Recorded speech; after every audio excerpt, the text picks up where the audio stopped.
You stand in front of the mirror and opposite you is this incredible person.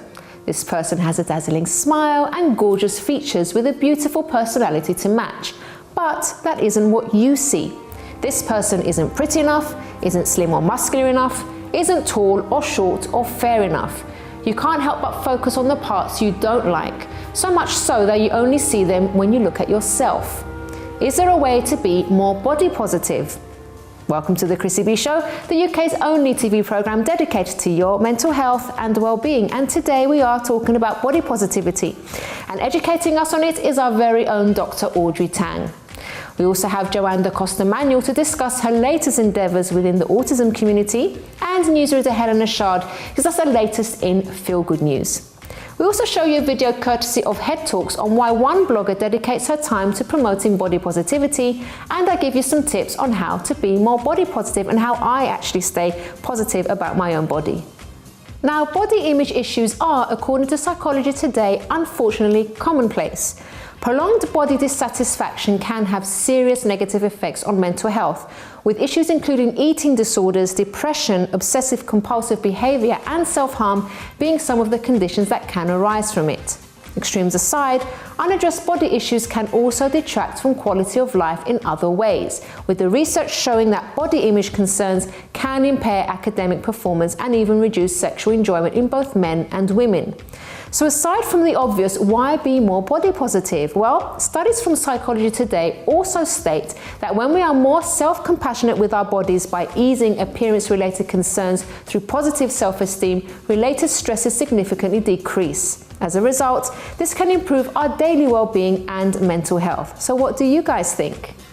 Naira says body positivity and self-love don't happen overnight. It's an entire process of unlearning the beauty standards set by society and making a conscious decision every day to confidently embrace what you have and focus on being healthy as well.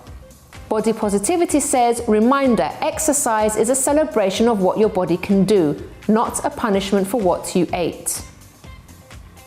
Anna agrees, saying, note to self and others, take steps into bettering your health. Know the difference between looking good and feeling good. Strive to have a healthy relationship with food. Exercising helps your body release endorphins. Endorphins trigger positivity in your brain. Choose to be happy. So some very interesting thoughts there on body positivity. So what does our resident psychologist, Dr. Audrey Tang, have to say on the matter? Well, here she is.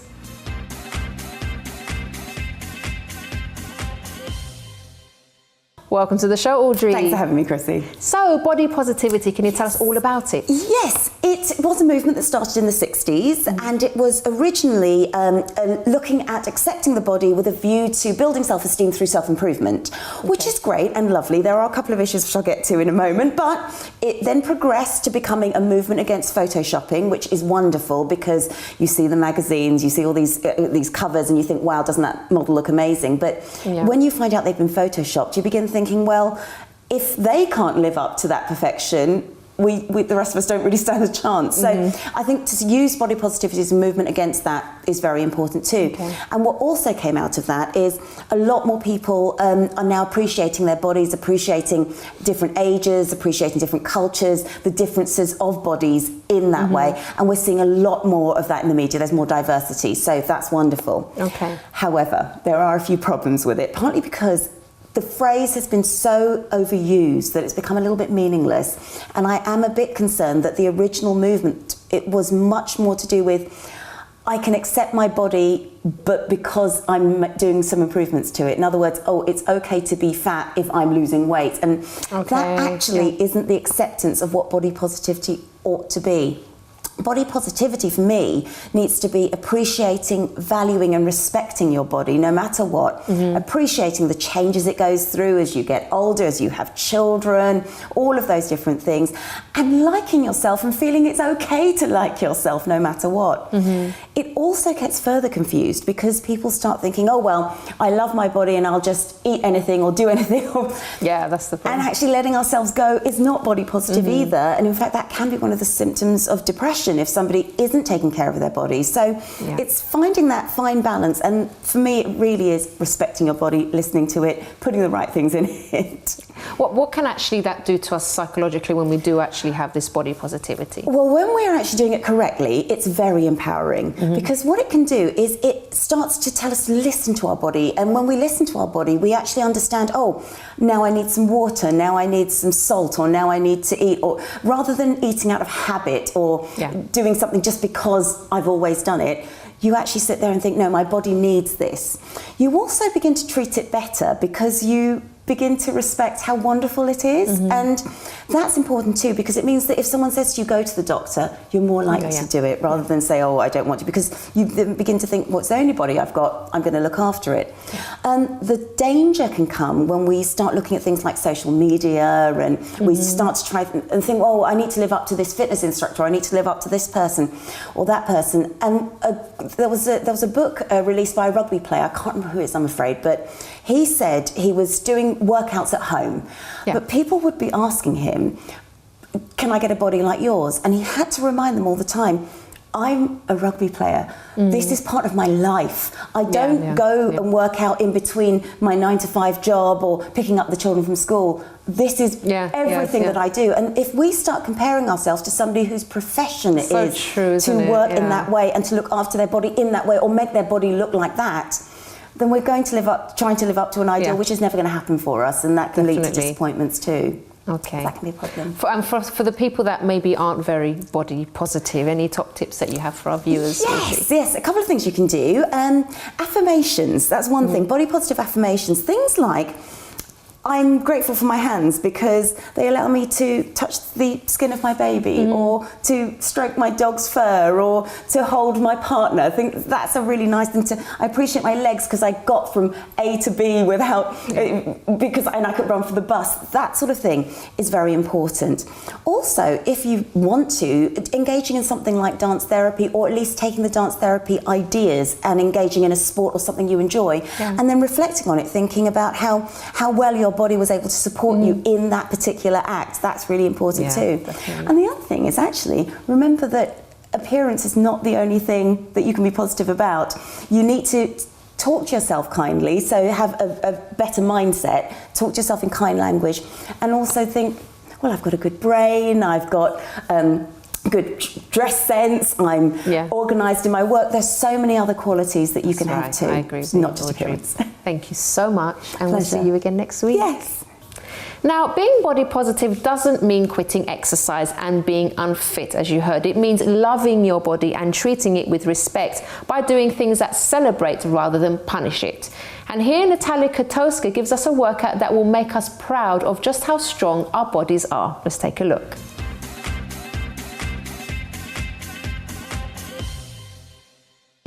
Hey guys, it's me Natalia Kotowska and Katie Wood with Nat, your fitness instructor. And today I have an amazing equipment for you, ab roller. Extra hard workout, but hey, we're here to challenge you. So let's try it together. Ab roller is great to work your core, entire core. Mainly abs, so upper, middle, lower abs, as well as obliques. But also it works entire core, it works your upper body, also including your lower body. However, today we concentrate on our upper body. So, let's start. Technique is very important, so make sure you try to maintain as best technique as you can. So quality, not quantity. You're holding the ab roller in your hands strong. Now I would advise you to be on your knees if you're starting, because it's very difficult to get to advanced level if you don't know the basics. So, starting point, knees on the floor, feet on the floor, you rolling all the way down to the level, you reach the level where you feel like you can hold it and you feel comfortable with it. So let's say my limit is somewhere here. I could go lower, but let's stick it to this level. Tuck your belly button in, squeeze your glutes, hold it here, and then roll back. Now, you want to roll with your back, so you don't want to have that extra arch. Try to tuck your belly button in, use your abs, use your core, use your glutes. You don't want to do that while you roll. You want to make sure that you maintain this nice straight back, because you're going to push with your abs, not with your lower back. If you do this, you might affect your lower back Within the time, you might feel certain pain and you don't want that. So make sure you tuck it in, use your nice strong arms and push it with your glutes, abs and shoulders. And let's go again. We go out, breathe out, breathe in, and again. And you go as far as you can. So if you feel like this is too easy for you, push it further. So you roll out, breathe out, bring it in, and out, bring it in. Now, if you want to exercise your obliques, you go to the side. So you do the same motion, you roll from one side to another side. So let's try it together. To the side, breathe out, and other side. Woo. And again, one side, squeeze that belly button in, breathe out, breathe in, and again. So you can do this in different sequences. You can do forward, then you can change to the side, change to the side. Now remember to have really strong core and always push it. Roll out, squeeze in, tuck your belly button in, squeeze your glutes, breathe out while you're rolling in, breathe in, breathe out. Okay, so again, let's do a few together at the same time, making sure that we concentrate on the points that I mentioned before.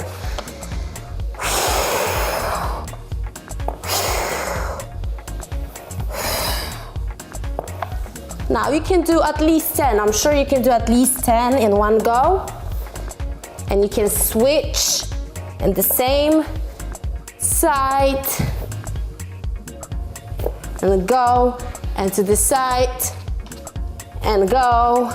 And again, front, back, front, back. Try to do at least 10 at one go. 3 to the side, 3 to the side, or 10, just forward.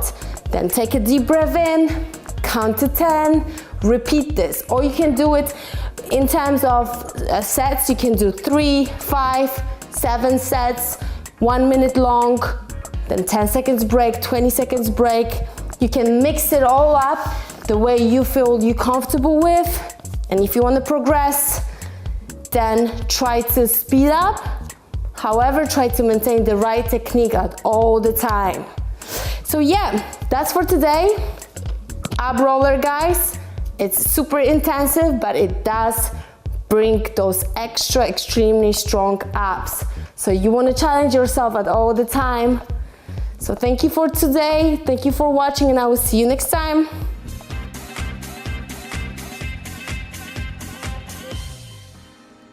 Thank you very much to Natalia. Well, don't go away, because after the break we talk to resident expert and Autism Parent Empowers Jo-Ann Da Costa-Manuel on her latest endeavours in the autism community. But first, when surveyed, what percentage of teenage girls said they didn't like their body shape? Was it A, 50%, B, 70%, or C, 90%? Do you think you know the answer? Find out if you're right after this break.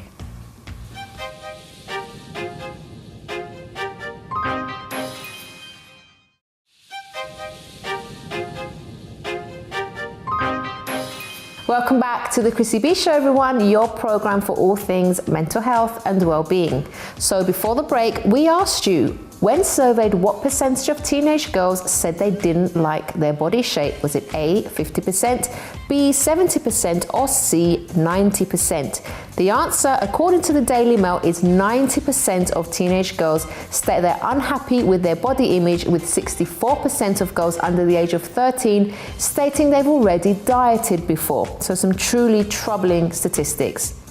But now here to talk about her latest involvement in the autism community is Jo-Ann Da Costa-Manuel.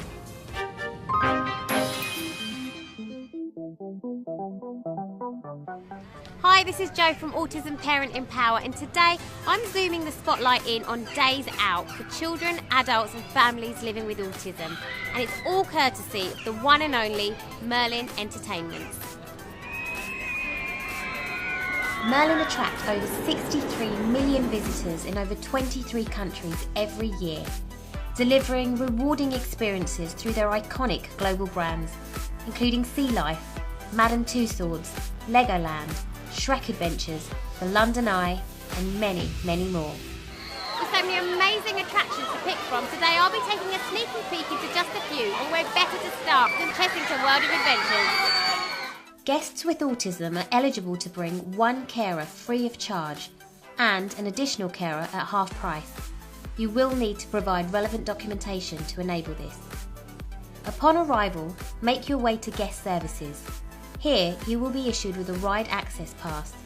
This pass will enable you and 3 guests to avoid queuing, which can often be difficult for adults and children with autism. You can now avoid those long queues, jump straight into the rides and let the fun begin. Chessington also offer a changing places toilet with adequate space for up to 2 carers, alongside a changing bench, shower, toilet and hoist. They really have thought of everything.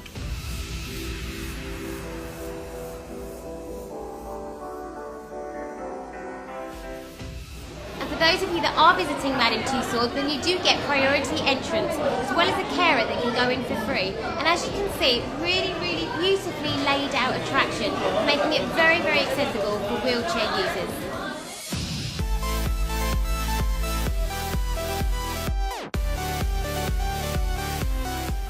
Well, I'm outside now the stunning Coca-Cola London Eye, which offers breathtaking views of the whole of London, which really should be accessible to everyone. And this man here, Simon Ingram, Head of Operations at the London Eye, makes that possible, don't you? Absolutely.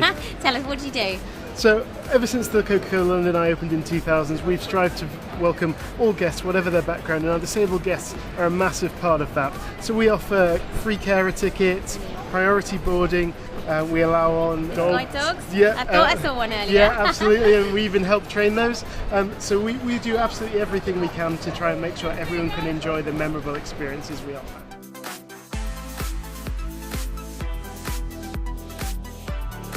So whether you're visiting Legoland in Tokyo, Madame Tussauds in Hollywood or Sea Life in Bangkok, no matter where you are in the world, go out there, have some fun, have a giggle, create some memories, and know that Merlin Entertainments are autism aware and will look after you every step of the way.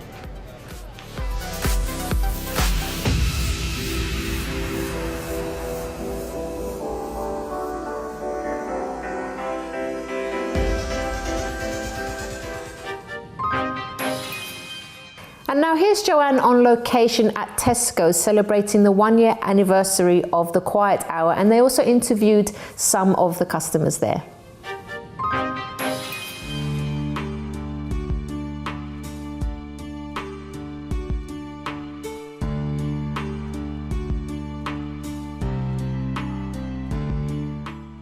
Hello, this is Jo-Ann from Autism Parent Empower, and we are in Tesco's Three Bridges Crawley because today we're celebrating 1 year since we officially launched the Autism Quiet Hour. And today we're going to be speaking to members of the staff and the public to see how it supported them during this important year.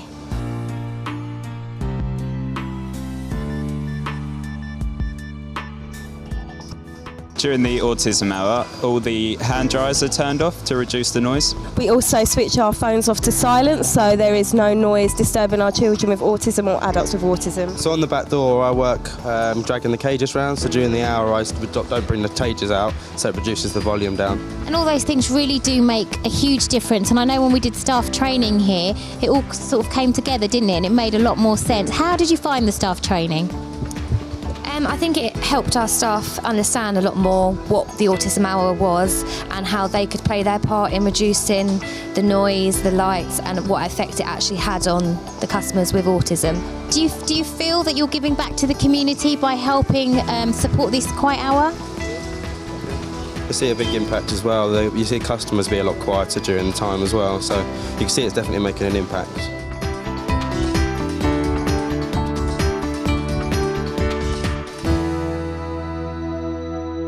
How do you feel the initiative has helped local families? I think it's been a massive improvement because it's created awareness for people that didn't know autism was such a wide thing across the country. We've had great feedback from local families that have children that suffer with autism, and quite a few of our members of staff actually have families with autistic children in them.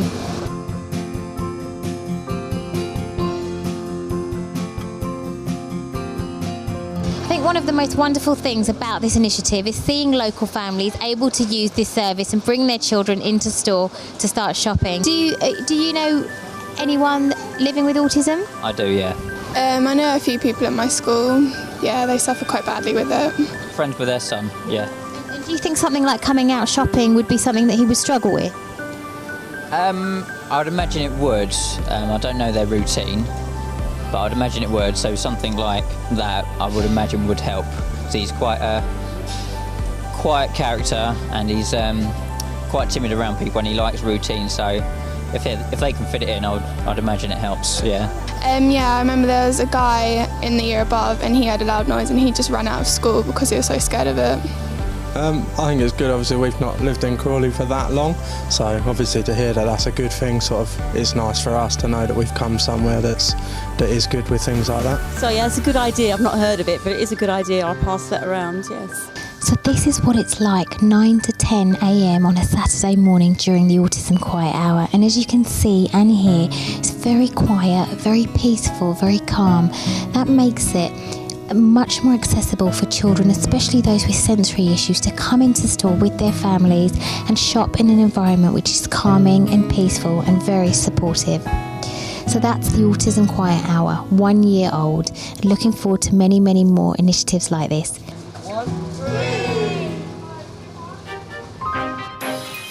Well, everyone, don't go away, because after the break we take a look at a real-life story courtesy of Head Talks about body positivity, and also we're shown how to temper chocolate.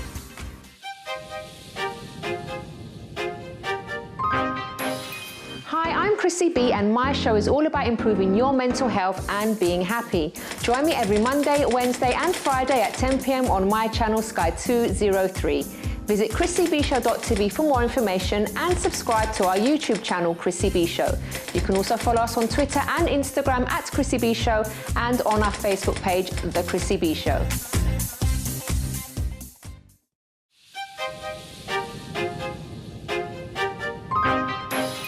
Welcome back to the Chrissy B Show, everyone. Now, accepting yourself can be a difficult task, especially if you've gone through some troubling times. And here, Emily Clarkson tells us how she found self-acceptance and the reason why she advocates body positivity. I've got a younger sister who's 5 years younger than me, so I'm 23 now, she's 18. When I started the blog, I just turned 20 and she was just 15. And I felt like the world that we were in, or the sort of maybe the world that I'd just come out of, like the last bit of school she was just going into, and I thought, I don't know, I hadn't had the easiest time at school, but I wouldn't sort of acknowledge that at the time because I was way too cool. But I was just very aware of the pressure that was being put on me and being put on her and all of her friends. And it was that she was not the right size, or wasn't wearing the right makeup, or wasn't doing the right thing, saying the right thing. You know, I think the pressure, sort of size 0 society, and there were clothing that my catalyst, there's a clothing brand I found that weren't stocking anything bigger than a size 12, which I'm talking to a man, but a size 12 is not that much bigger than I am now. And they were sort of saying that was the biggest you could be. And the advert they actually had on the TV was full of models so thin. And my sister's a bigger girl, she's so tall, she's very curvy, and it wasn't a question of her not being able to wear a certain dress, it was a question of her not being able to shop at all. Like it was them saying, you are too big to shop here. And that was a really similar story nearly everywhere that we went. And it was sort of before the plus size movement had really taken off. And it was just, I was like, someone's got to do something. Like, this is not okay. The magazines that we got as kids they were called like Ms. and 17 again, and they were very much sort of Disney stars and stupid horoscopes.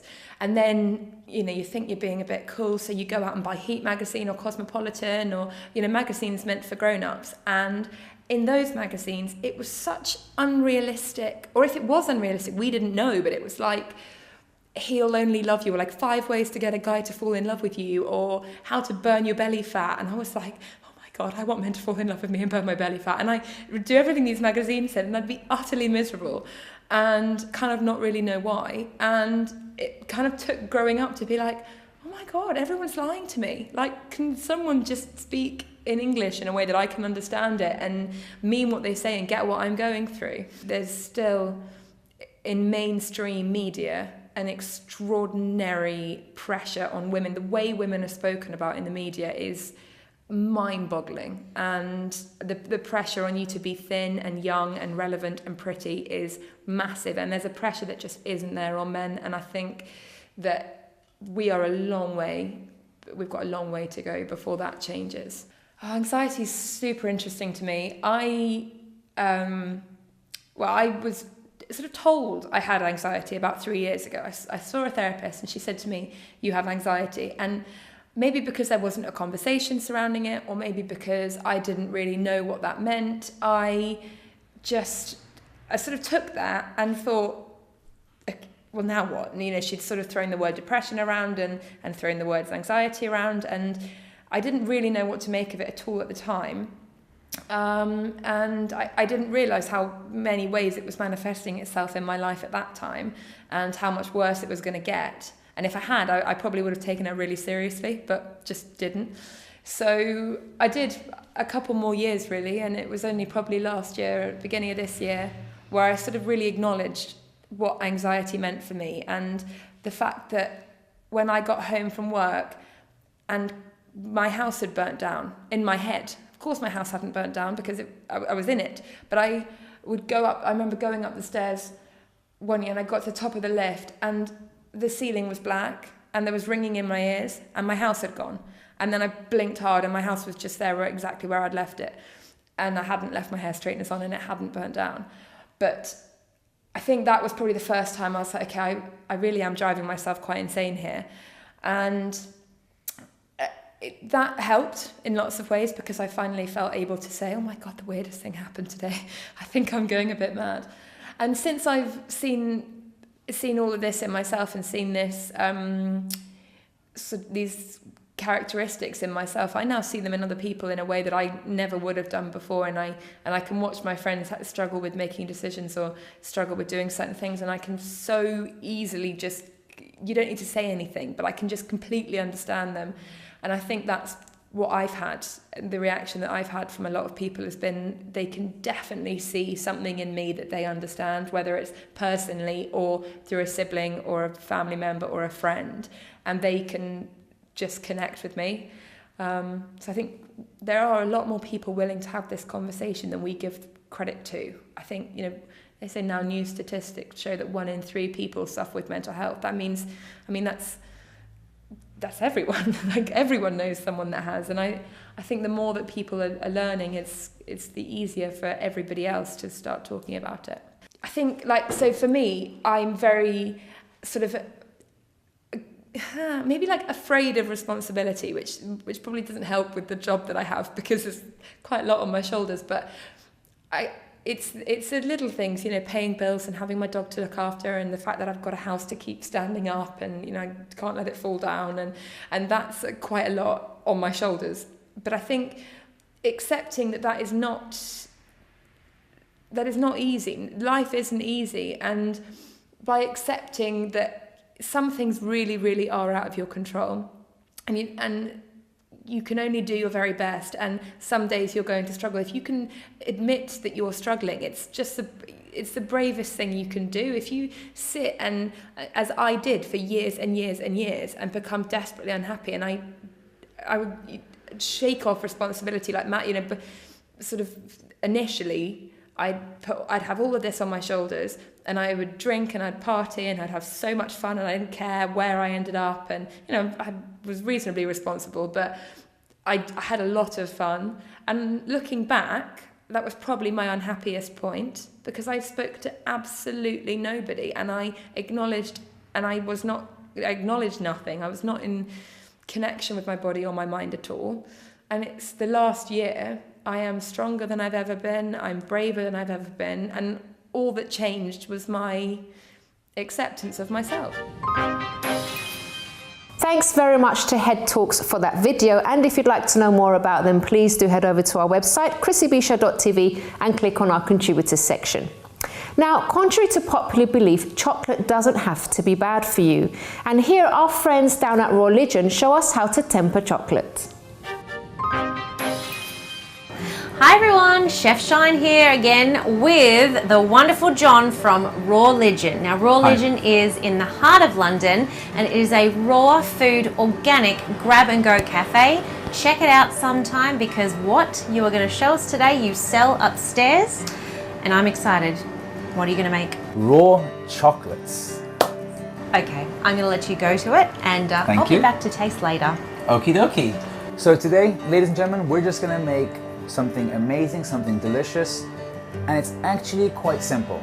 Now when you go to the stores and you buy those chocolates from the big brands and it snaps, it's got that satisfying noise, that means it's been tempered. So that's what we're going to do today. We're going to temper chocolate. So all we're doing here at this stage is I'm just melting down essentially raw chocolate. Now the first thing you need to do is bring the temperature up to 42 degrees. The reason we do that is to get it to temper, you've got to take the cacao through a crystallization process, or a temperature curve, I believe they call it. And the first part is to get up to 42 degrees. So all you have to do is create a bain-marie, pour some water in the bottom part. You gotta be quick, you gotta be careful. Here we use a infrared thermometer. So as soon as it gets up to 41, 42 degrees, that's the temperature at which you want to use it. Now we are actually at the right temperature. So now the fun begins.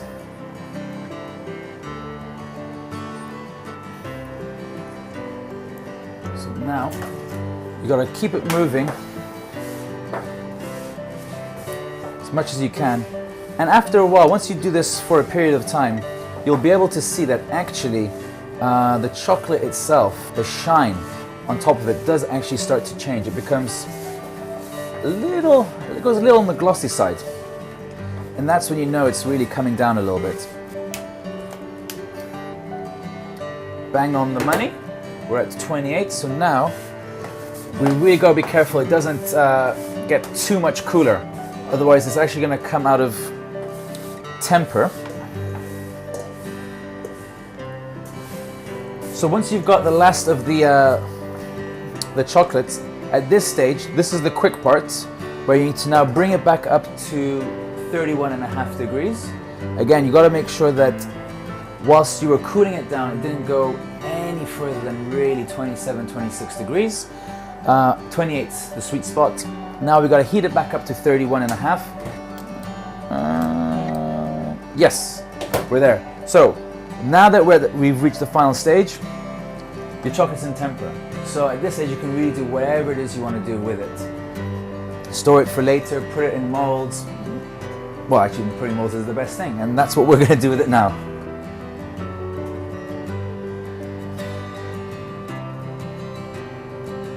Use a scraper to make sure it's even in all the cavities.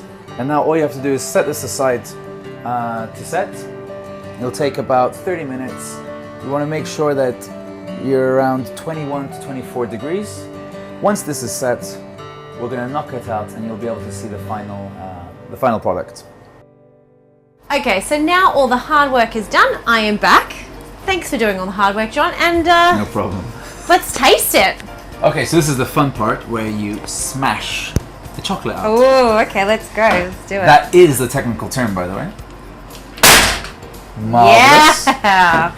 Wow. Okay. Time to taste.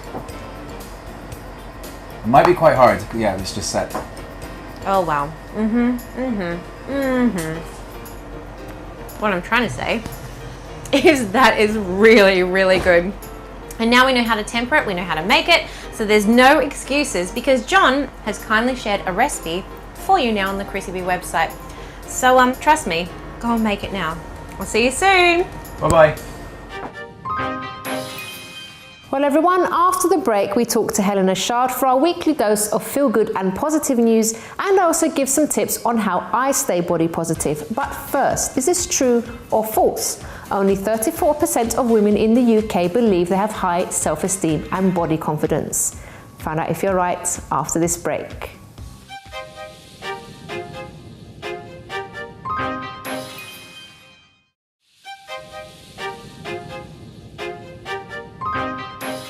Welcome back to the Chrissy B Show, everyone, where today we've been talking all about body positivity.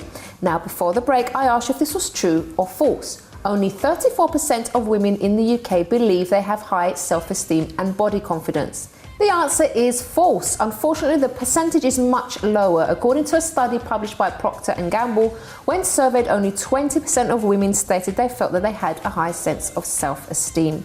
But don't fret, because here's Helena Shard with this week's good news to boost your spirits and have you feeling positive. Welcome to the show, Helena. Thank you, Chrissy. Now, there is another reason why we're feeling quite positive. Look what's in front of us here. This week's wonderful cake, or rather cake pops of the week, goes to Pop Bakery in Kilburn, and they specialise in beautiful handcrafted cake pops. Well, I've already chosen my favourite. I think they're so cute. Actually smell the chocolate. This one is my favourite, the leopard. What about you? I'll be tucking into that one. I like the heart now. That's really chocolatey. Really lovely. good. And we still have our resident psychologist here. She's going to be joining us to have some of this later on as well.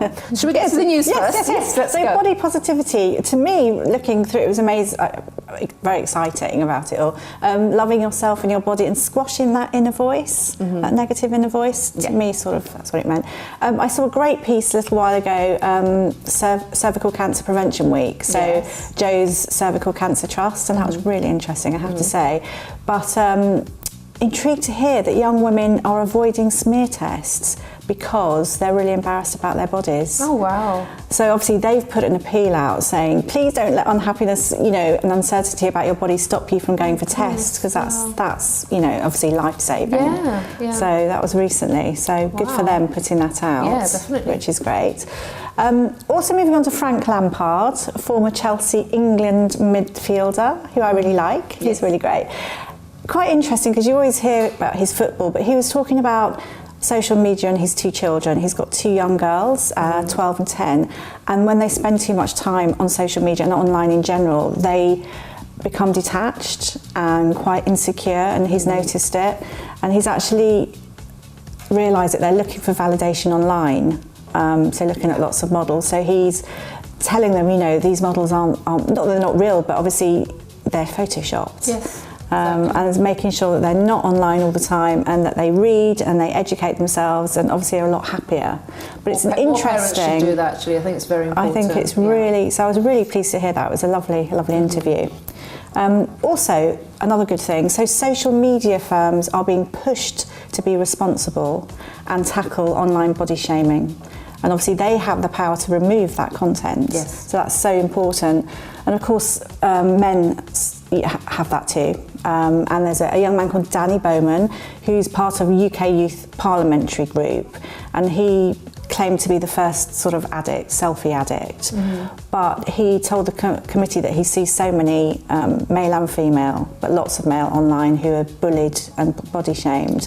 But he actually had a mental health problem for quite a while, which led him to get really anxious, and he stayed in for 6 months.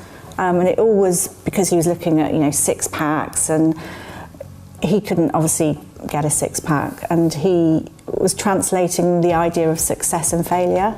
So obviously, if you didn't have that great body, then obviously you were a failure. And so there's so many people taking that on. So obviously, you can solve the problem by going direct to social media networks, and I really believe that. So I think that's great for him to go out and shout out. Amanda Holden recently, she's been body shamed, bless her. She was just, she's very slim, but she was just, as you do, she was showing her stomach, that's what it was to do with. But she was really excited to show everyone she was detoxing, so using cupping, which is it was a very simple tweet. And of course, straight away people were saying, oh, you're just too thin, you're you know, and it was unnecessary really. People also came to her defence and said, look, she's lying down, leave her alone, she's showing something interesting.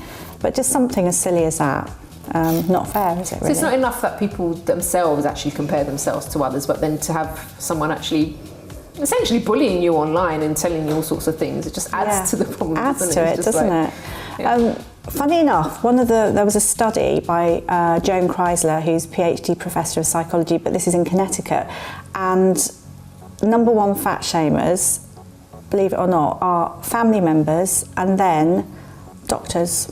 Really? Yeah, can you believe it? But not our Dr. I won't go into, no, wonderful. obviously not, he's special. He would never do that. And actually I've got a friend who is quite anxious about weight. I won't mention her name, but it started by her grandmother. Every time she looked at food, it was a big family, her grandmother just used to blow out her cheeks and look at her, and just that small action caused, you know, her to be anxious about food for a long period. Yeah, I mean, I had that in my family as well, and like my sister did as well. For them, it's like a kind of joke, but it does really make you feel bad. It does, like, it does. They just call you all these funny names. Well, their eyes funny names, but not good. It's not good. Moving on to the 60th annual Grammy Awards, which we've just seen, and that was absolutely a great success. That was in New York. James Corden hosted it. But there's some fantastic singers. But just quickly, not only were they great singers, they were very body empowered and passed on great positive body inspiration to us all. So Kelly Clarkson, number one, great voice, did a great performance. She's got no time for negativity, and she shut down a body shaming troll, you know, with this quick response on Twitter. But she was just saying that she's very happy with, okay, she's a few pounds heavier, but she's really, really happy. Yeah. When she was thin, she was actually in a very dark place, and becoming thin made her really unhappy. She's now got kids, and she's, you know, again, happy. And also Pink, another one who's urges all of us to embrace ourselves, you know, fabulous flaws and all. And she's another one who she fluctuates with her weight, but a lot of it is when she's performing. She'll be doing lots of like workouts and strenuous exercise. She calms down when she's not performing. She puts a bit of weight on. But she puts weight on, but she's happy either way. And I think that's really lovely just to be able to pass that message on.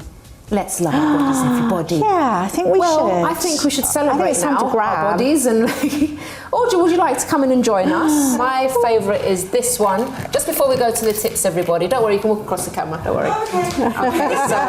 Okay, so we've saved your best one. This one is Audrey's favourite. I love this. And which one? I'm going to have the heart. That's this chocolatey one. Cheers, everyone. Cheers. So let's try these lovely, what are they called again? Cake pops.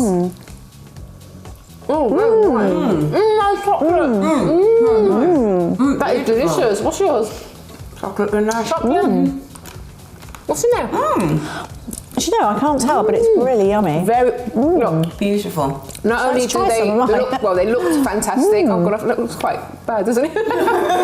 Not only did they look fantastic, they taste amazing as well, don't they? Gorgeous. Wonderful. Well, guys, I'm going to eat this a bit later on because now it's time for my tips on how to be more body positive.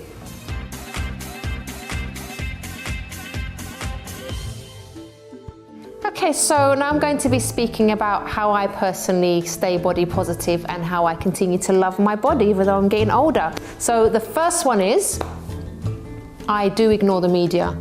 I really don't care what's on Instagram, what people are wearing, all that kind of stuff, the kind of bodies. Partly because, number one, I don't actually have the time to do it, and number two is because I know it's going to sound a little bit strange to say, but I'm not really impressed by celebrities. I like people for their personality. I like people for maybe the difference that they've made in the world. I admire people for being genuine, really. So for me, I don't really have like an idol that I look up to and follow and stuff like that. It really doesn't interest me, and I think that's kind of kept me quite body positive because I'm not comparing myself to other people. The second thing is, I'm not a fashion slave, so don't be a fashion slave. I think you should wear what you like to wear, not what's necessarily in fashion. If that fashion is something that you do like, okay, that's fine. But for example, I don't look at magazines. I wear what I think actually suits me. And you know, I don't really care what's trending or what's the in thing to wear. It doesn't bother me. If I see something I like and I try it on, it looks good, I'll buy it. If not, I don't care like what everyone else is wearing. And actually, there's something important that you could do. I had a colour reading recently at House of Colour, so I know my colours. So if that's something that you could consider, because obviously wearing the right colours does actually help you look better. And also you could even just check out what your body shape is and buy clothes according to your body shape as well. That's always helpful. But apart from that, you don't have to follow fashion just because everyone else is doing it. The third thing that I do to stay body positive is that I take care of myself. So I'm talking about in terms of your health. So I do take care of my health. I do love my sweet treats, as you just saw, but also I do love to exercise. I'm doing that regularly. I do rest when I have to rest. I do treat myself. For example, I do take care of my hair, my nails, my skin, all those kind of things. So if you invest in just appreciating what you have and taking care of those things, that does actually keep you quite body positive. The fourth one, I really do appreciate what my body does. So I don't just appreciate my body for how it looks, but also the function. I mean, we spoke about this earlier, as Audrey was saying, you know, appreciate that you have hands, for example, that you can touch your pet or hug your partner. Appreciate the way that your body actually works. It's an amazing thing. It can do so much for you, the way it works, the way it moves, the things that the way it protects you, all these kind of things. Just appreciate what it does, not just what you see.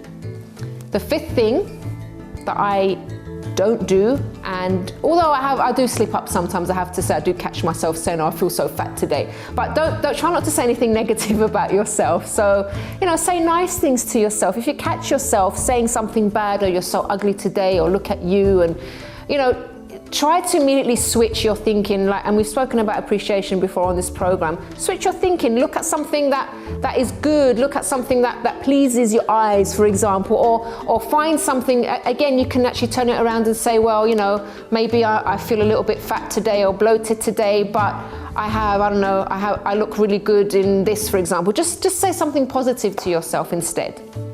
The sixth one, invest in other things. So don't make it all about how you look. As I said, work on, for example, on any issues that you might have, work on your character. You know, if people have kind of hinted or even spoken to you openly about something that they don't like about you, or a behavior that you have, or a bad habit, take that on board. I know it's difficult to hear seemingly negative things, but if it's stuff to help you, work on those kind of things. Work on, for example, making a difference in other people's lives. And remember, our bodies will get old, no matter how much plastic surgery, for example, a person gets, no matter how much exercise, eventually the looks will go. We're going to get old, we're going to get wrinkly, things are going to go south, everything's going to drop. You know, you're not going to have that toned body or that perfect body anymore, maybe that you had in your youth. So, you know, it's a silly thing to actually invest so much and all of your feelings and your emotions and your happiness on the way you look. It does not work, because what's going to happen when you get older? That's why it's so important to work on the inside more. Well, everyone, I hope those tips have helped you, but if you have anything that you would like to share with us, maybe you have your own body positivity story, or for example, you have some comments about this particular program, then do get in touch with us. You can email us on info@chrissybshow.tv. You could also tweet us at Chrissy B Show, or leave a message on our Facebook page, The Chrissy B Show. Until next time, bye for now. I'm the most beautiful one here. I'm the most beautiful, and I am too. No, it's me. It's me, koala. But look at my colours on my fur and my beautiful big eyes. And look at my ears and look at my beak. Don't worry, everybody. You're all beautiful in your own way. Just find something that you love about yourself and appreciate it.